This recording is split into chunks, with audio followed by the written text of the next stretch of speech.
Hello दोस्त, नमस्कार। हम आपकी रानी देवी बोल रही हूँ। अपने यूट्यूब चैनल पर आप लोग का स्वागत करती हूँ। आप लोग के बीच एक बहुत सुंदर, बहुत प्यारा भक्ति गीत लेकर आए माता रानी का। कैसा लगे कमेंट बॉक्स में अपना राय जरूर बताएं। केथुआ कपोतना केथुआ पोतना हरियो केथु से पोतिना डीहा बाबा के चौरिया हो केथु से पोतिना सोने का पोतना रूपे का पोतना हरियो चनन से पोतिना डीहा बाबा के चौरिया हो चनन से पोतेना केतुआ कपोतना केतुआ पोतना हरियो केतु से पोतेना शीतला माई के चौरिया हो केतु से पोतेना सोने कपोतना रूपे कपोतना हरियो चनन से पोतेना शीतला माई के चरनिया हो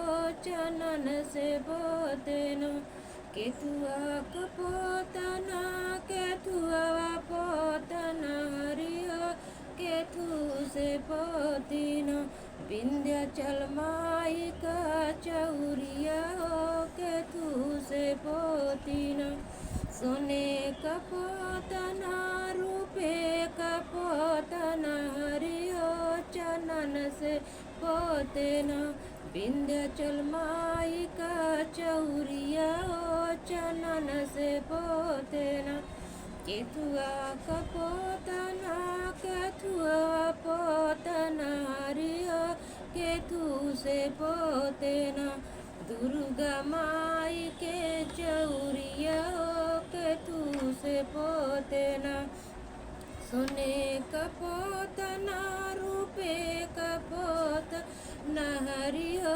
चनन से पोतेना दुर्गा माई के चरनिया हो चनन से पोतेना केतुआ कपोतना केतुआ पोतना हरियो केतु से पोतिना नाओ बहिनी का चौरिया हो केतु से पोतिना सोने कपोतना रूपे कपोतना हरियो चनन से पोतेना नाओ बहिनी का चौरिया हो चनन से पोतेना केतुआ कपोतना केतुआ पोतना हरियो केतु से पोतेना सात बहिनी का चौरिया हो केतु से पोतिना सोने